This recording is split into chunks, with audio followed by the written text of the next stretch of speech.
আসসালামু আলাইকুম। আলহামদুলিল্লাহ গত কয়েকদিন আগে আমরা আমাদের বিলের পুকুরের পুরো জায়গাটা নেট দিয়ে আটকে দিয়েছি, যেহেতু এখন বর্ষা সিজন, পানি আস্তে আস্তে করে একটু একটু ভেতরে ঢোকে। এ কারণেই আগে থেকেই আমরা এই প্রস্তুতি নিয়ে রেখেছি। তুলনামূলকভাবে অন্যান্য পুকুরে মাছ যেভাবে বড় হয় তার থেকে অনেক বেশি পরিমাণে আমাদের এই বিলের মাছগুলি বড় হয়েছে আলহামদুলিল্লাহ। যে কারণেই আমরা প্ল্যান করেছিলাম যে আমাদের বিলের জায়গাটা যেহেতু অনেক বড়, তাই আরো কিছু মাছ এখানে ছাড়া যায়। এই জন্যই মূলত আমরা যশোর থেকে আরো কিছু মাছ আনিয়েছি আজকে। আলহামদুলিল্লাহ মাছগুলি চলে এসেছে। এই মাছগুলিকে নামিয়ে এখান থেকে আমরা নিয়ে যাব আমাদের ওই বিলের পুকুরে। কিন্তু যাতায়াত ব্যবস্থাটা একেবারেই খারাপ। এর কারণ হচ্ছে আমাদেরকে পানির মধ্যে দিয়ে যেতে হবে। মাছগুলিকে পানির মধ্যে দিয়ে নিয়ে যাওয়া একটু কঠিন, কারণ এই মাছগুলিকে যখন পানির মধ্যে দিয়ে আমরা নিচ্ছিলাম তখন কয়েকটা মাছ লাফিয়ে এই বিলের মধ্যে, মানে উন্মুক্ত বিলের মধ্যে পড়ে যাচ্ছিল আমরা পুকুরে নেওয়ার আগেই। যাই হোক, 4 মণ মাছের মধ্যে 4-5টা মাছ পড়তেই পারে, এটা খুবই স্বাভাবিক একটা ব্যাপার। আলহামদুলিল্লাহ আমরা বাকি মাছগুলিকে খুব সুন্দরভাবে পুকুরের পাড়ে নিয়ে এসেছি। এখন এই মাছগুলিকে আমরা ছেড়ে দেবো এই বিলের পুকুরের মধ্যে। আলহামদুলিল্লাহ এবার যে মাছগুলি আমরা এনেছি এই মাছগুলির মধ্যে সব থেকে বেশি রয়েছে গ্রাস কাপ মাছগুলি, কারণ আমরা মাছ ছাড়ার পরে এখনো পর্যন্ত গ্রাস কাপ মাছটাই সব থেকে বেশি বড় হয়েছে।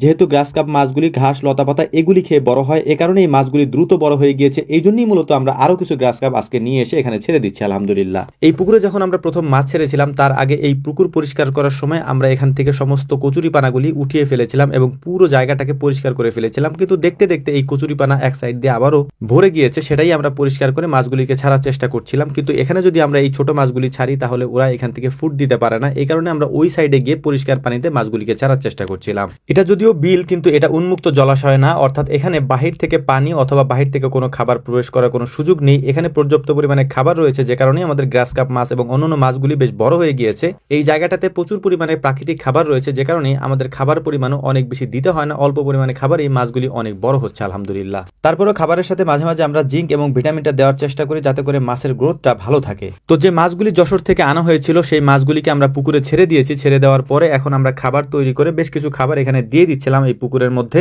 আপনারা হয়তো জেনে থাকবেন যে গ্রাস কাপ মাছগুলি প্রচুর পরিমাণে শ্যাওলা এবং আমাদের এদিকে দুরেলি বলে এই খাবারগুলি বেশি খায়। এ কারণেই আমরা বিলের ওই সাইড থেকে এই দুরেলিগুলিকে টেনে তারপর পুকুরের মধ্যে দেওয়ার চেষ্টা করি মাঝে মাঝেই। তো আমাদের এখানকার কাজগুলি শেষ করার পর আমরা সেই কাজটাই করব এখন, অর্থাৎ বিলের ওই সাইড থেকে যে দুরেলিগুলি পাওয়া যায়, আমরা দুরেলি বলি, হয়তো বিভিন্ন জায়গাটার বিভিন্ন নাম থাকতে পারে, ওগুলিকে আমরা উঠিয়ে এনে তারপর এই পুকুরের এই পাশে দিয়ে দিব ইনশাআল্লাহ। এটা আমরা দিব গ্রাস কাপ এবং সরপুটি মাছের জন্য, এটা ওরা খুব ভালো খায়। তো এই কাজগুলি করার সময় বিলের ওই সাইডে বেশ কিছু পরিমাণে শাপলা হয়েছে। এই শাপলাগুলি সকালবেলা অনেক সুন্দর দেখা যায়, কিন্তু এখন যেহেতু পরন্ত বিকাল, এখন শাপলাগুলি ফুটবে না। এ কারণেই আমরা একটু খুঁজে খুঁজে তারপর শাপলাগুলিকে সংগ্রহ করছিলাম। এই শাপলাগুলিকে নিয়ে যাব। এর পাশাপাশি আমরা দুরালিগুলিকে এখান থেকে উঠিয়ে পুকুরের মধ্যে দিয়ে দেবো ইনশাআল্লাহ। বিলের এই জায়গাগুলিতে পানি অনেক বেশি। এখানে মূলত ধান ক্ষেত, অর্থাৎ এই পানিগুলি যখন শুকিয়ে যাবে তখন এখানে আবার ধান চাষ করা হবে। এই পানি আসার আগেও এখানে ধানই ছিল।